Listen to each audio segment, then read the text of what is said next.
students, I hope everyone is fine. Today I am going to start a new lesson, lesson 3, that is classification of animals. Now classification of animals, before I start this chapter, let me say you students that please bring your books in front of you, the lesson 3, open the chapters and keep a pencil in front of you so that you can mark down the important lines which I will say. It will help you out during the time of reading. So, let's start this chapter. Classification of animals. You know the general introduction of the animals, that animals differ from each other in many respects. What are the different aspects the animals differ from each other? In their shapes, size and various characteristics they have. Some lives in water, some lives in land, some lives in desert, some lives on trees. So like this, there are various characteristics on that basis, and some common features are also there. What are the common features? That they are generally heterotrophs in nature.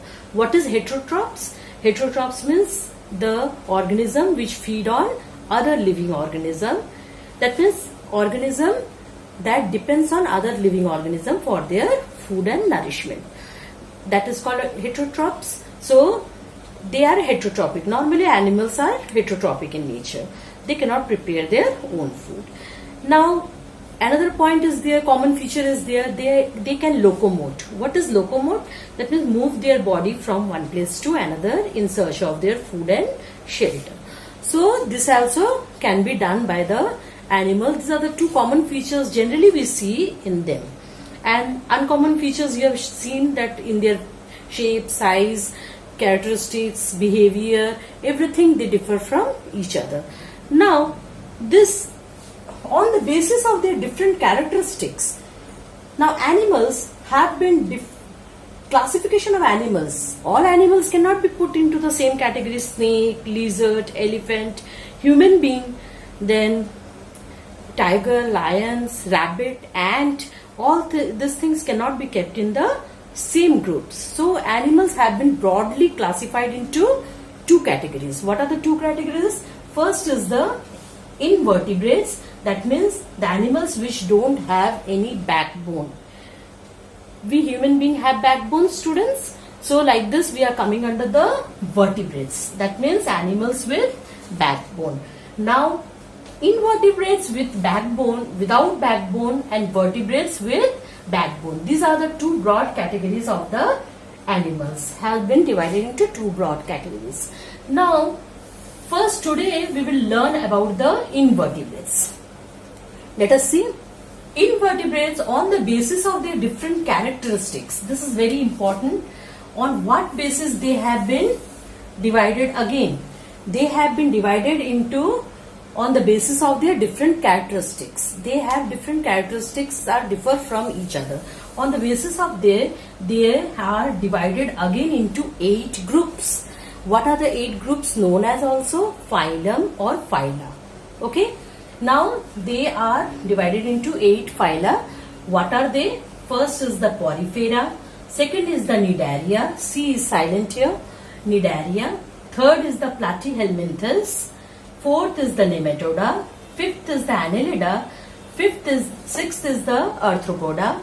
Seventh is the Mollusca. Eighth is the Echinodermata. So in this way we have seen that they have been again divided into major 8 groups or phyla. So today in this session we will learn the first 4 phyla in details. Okay students, so now take your books out, page number 33.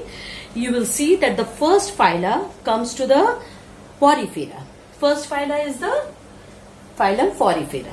So Porifera, what is the other name of this? So Porifera is the pore-bearing animals. That means have numerous pores in their bodies.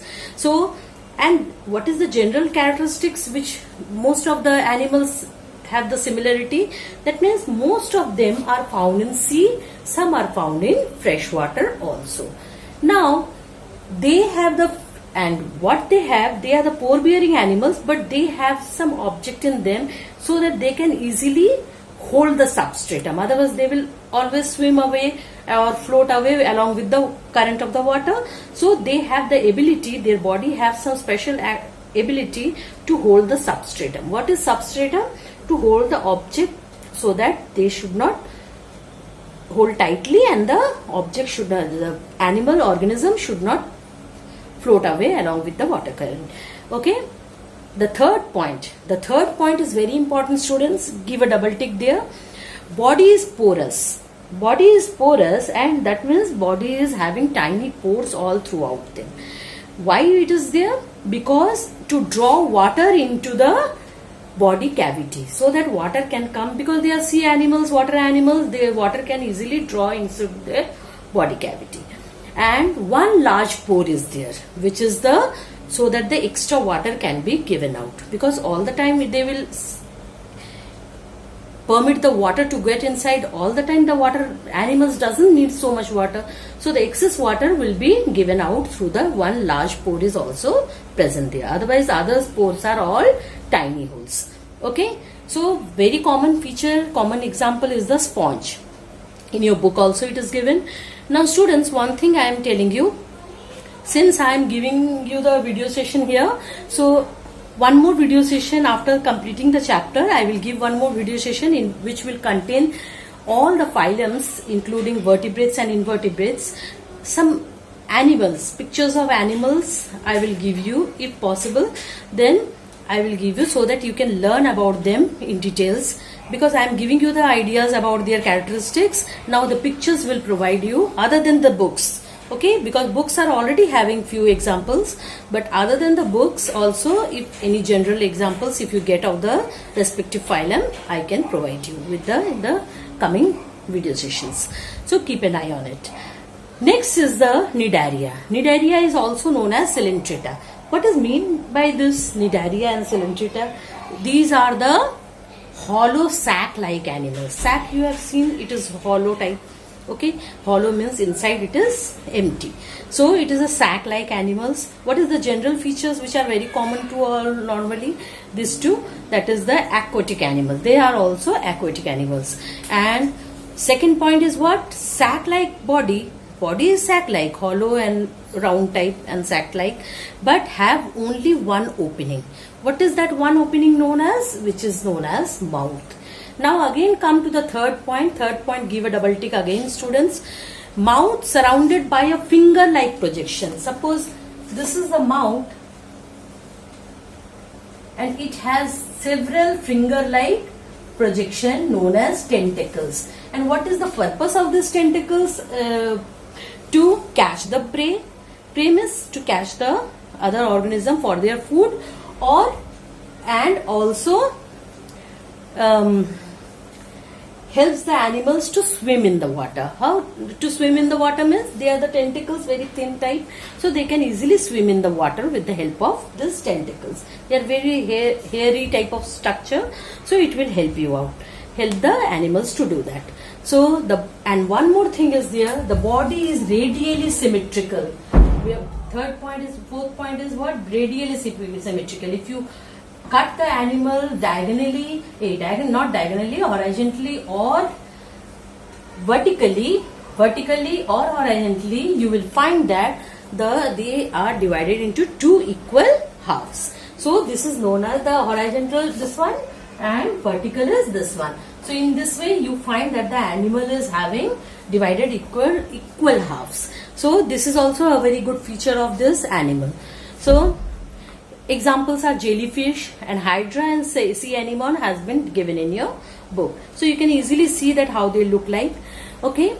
Next is the platyhelminthes. Now no more the aquatic animals there.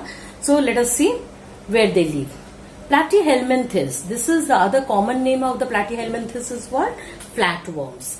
Flatworms means they will be flat. From the name also it is clear. It is flat in structure. So how they look like, and their body is also segmented. Now what is there? The body flat, thin and flatted. So body is very thin and flat, and the body is segmented, divided into various segments. Okay, now they are most of the are live as a parasite. Now students, what is parasites? You have already learned.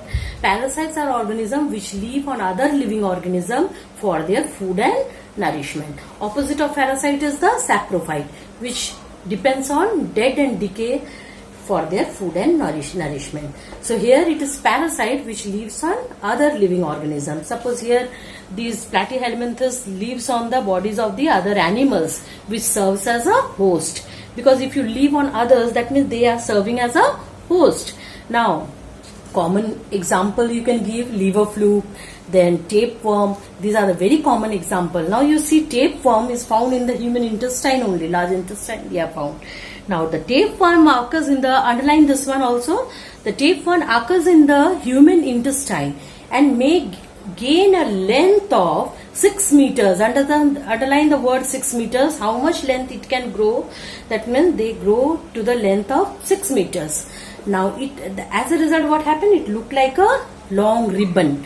Okay, you can see from the picture also. Now and what they have, not only long ribbon like this, and on the above it has a contain the head. Okay, it contains the head. That means look, the head is located on the in the front. Okay, now it, as you know, intestine purpose is what? It absorbs. It digested food are being absorbed in the intestine. So what happened? They get the absorbed food from there. So that's why they are present over there. So it absorbs the already digested food which comes to the intestine are being shared with them, with the parasite, and from the human intestine they used to take this absorbed food, means digested food, and in this way along with the intestine they also take some of the food from them. Okay, in this way they stay there. Now nematoda. Next is the nematoda. Common name is what? Roundworms. Now roundworms, but what is the difference between roundworms and flatworms? Flatworm body is segmented, I told you. Roundworm, you will see the body is also like this only, but it is, the body is little bit round. Round is cylindrical type round. Okay, and the body is not segmented. Okay, so this is the difference between the two. Okay, and you will find that they are also are of male and female. Male one is little bit coiled. Okay, the male one little coiled, but the female one is not so much coiled. Okay, so you can find it that the tapeworm is the fragmented one, and it is flat one, and this one is roundworm. Roundworms are round in structure as well as they are unsegmented. Okay, so body is rounded and unsegmented, except few of them mostly are minute organism. So only few of the roundworms you can easily see with the naked eyes, but maximum are all microorganisms. Okay, so mostly, third point is again very important, students. Most of them live as a parasites in the human body also, in the animal's body also. So please remember this very example, very good example that has been given here. That is, the roundworm in humans are named as a Ascaris, and it is found in the small intestine of human. And they are normally what happened, how they get inside the human intestine, because normally we find children with the untidy hands, they come and have the food, unwashed food. Sometimes people take directly into their mouth. In this way, what happened? These germs get inside the body. So what happened? Lives in the small intestine of human, commonly in children who eat with unwashed hand or eat unwashed fruits and vegetables. So these are the common features we have seen of the 4 groups. You can see from the page number 34 also how the male one is coiled one. I have already told you. You can do more and more coiling you can show, and obviously one mouth will be also there because it is a living organism and it is also having mouth. So like this is having, and now so like this it will be coiled.